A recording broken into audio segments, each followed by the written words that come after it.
اللهم صل وسلم على سيدنا محمد وعلى آل سيدنا ومولانا محمد وبارك وسلم. أعوذ بالله من الشيطان الرجيم. بسم الله الرحمن الرحيم. نو دا وسو خاوندان حقدار دي چې بیرته دي سره نکاو کی بیرته دي ته رجوع کی دې ته وی طلاق رجعی. و طلاق رجعی سودی نو فرمایي الطلاق مرتان، طلاق رجعی دو دی. خاوند خو ته طلاق ورکړي یو یا دوا، نو دې بیرته هغې ته رجوع کی. درې میاشتې را تېرې شوي نه دي او دی ورسره بیا خبرې وکړي، یاره پوه شوی نه یم، بس ته خو زما ښځه ته زما بیبي پوه شوی نه وم، نو بس بیرته یې ښځه شوه، خو بس ده ته په ټول عمر کې بیا د یو طلاق موقع ده. که بل طلاق یې د 14 کاله بعد ورکړ نو بس 3 طلاقه برابر شو، بیا د ښځه نه ده. فامساکم بمعروف، انو حصارول دي یا باقی پاتې کول دي د نکاح بمعروف په ښه طریقه سره، او تصریح باحسان یا یې پرېښودل دي په ښه طریقه سره. ولا یحل لکم، او نه دی جایز تاسو دپاره ان تاخذو دا چې واخلئ تاسو مما د هغه مهر نه آتیتموهن چې تاسو ورکړي هغې ته شیئا یو حصه د مهر، چې تاسو کوم مهر هغې ته ورکړی دی هغه د هغې مهر دی، بس د هغې نه به تاسو نه اخلئ، دا تاسو دپاره جایز نه دي. الا ان یخافا، مګر دا که چېرې دي دواړه یریږي الله یقیما دا چې دی به قایم نه کي حدود الله، احکام د الله تعالی. نو که چېرې 2 طلاقې ورکړي یا 1 طلاق ورکړي او نو بس 3 طلاق نه ورکړي، خو چې کله عدت ختم شو دی په دې باندې پوهېږي چې موږ بیرته بیا به جنګ جګړي، نو بس خاوند له بیا په کار دي په ښه طریقه باندې هغه پرېږدي. فیر خفتم، که چېرې تاسو یارېدئ اے نارینهو الله یقیما حدود الله، دا چې دی به دواړه قایم نه کي هغه احکام د الله، فلا جناح علیهما، نو نشته دی ګناه پرې دواړو باندې فی مفتدت به، په هغه مال کې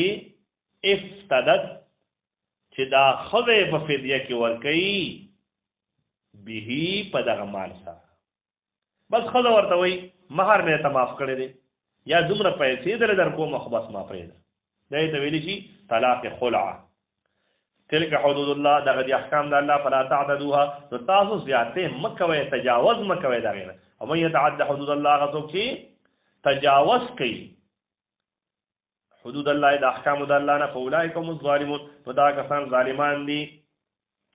اوس حکم دغه 3 طلاقو ذکر کوي. فإن طلقا، پس که چې د طلاق ورکړه 3م طلاق، فلا تحل له، نو ندی حلال د در پاره، من بعدو فلا تحل له، نو نه د حلال دغه ښځه د د پاره، من بعدو پس د دینه، حتی تنکح زوجا غیره، تر دې پورې چې دا په نکاح کې خاوند بل لره د ده نه علاوه. چې 3 طلاقه یې ورکړه نو چې 3 میاشتې پرې تېرې شوي او یې په خېټه باندې د اولاد امیدو چې اولاد یې پیدا شي، کله هم پیدا شي، نو بس دا ښځه د ده نه ازاده ده. او یا چې کوم دی نو په خېټه باندې څه امید نشته، خو 3 میاشتې پرې واوړې دي، یعنې 3 حیضه، نو بس بیا هم چې کوم دی د ښځې د خاوند په منځ کې جدایي راله همیشه دپاره. او که چېرې څوک دې ته نه ګوري،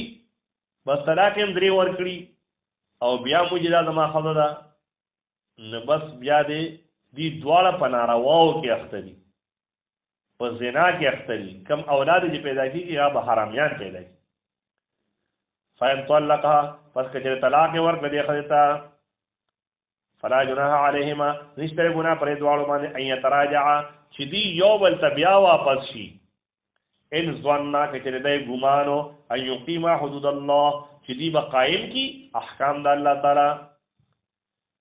وتلك حدود الله، او دغه دی احکام د الله تعالی، یبینها، بیانیه الله تعالی لقوم یعلمون، د پار دغه قوم چې هغوی پوهېږي. او چې ځانې په زوره ناپوه کړي خو بیا خبر بیا ولا وجه ګوري وإذا طلقتم النساء دا څومره ګرانه خبره ده ښځې له طلاق ورکړي اردنه جدا شوه هغه بل خاوندو کې چې بل خاوندو کې نو هغه بل خاوند بیا فریدي هغه ولا طلاق ورکړه او عدت په باندې تیر شو دغه احکام به باندې تیر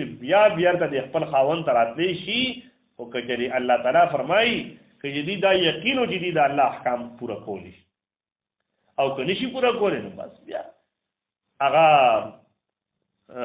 هغه بل خاوند سره وي او یا به کوم نه بس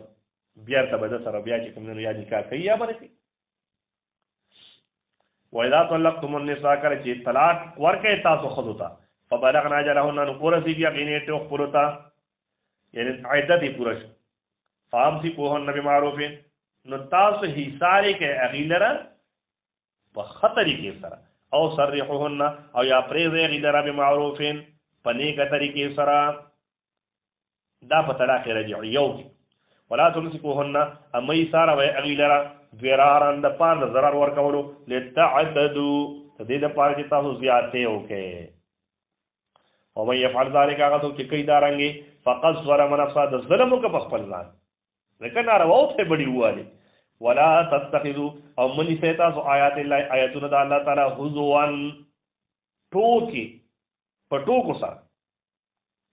واذكروا نعمت الله او یاد کړئ نعمت الله تعالی علیکم پتا سو باندې وما انزل علیکم من الكتاب او هغه احکام چې نازل کړی دي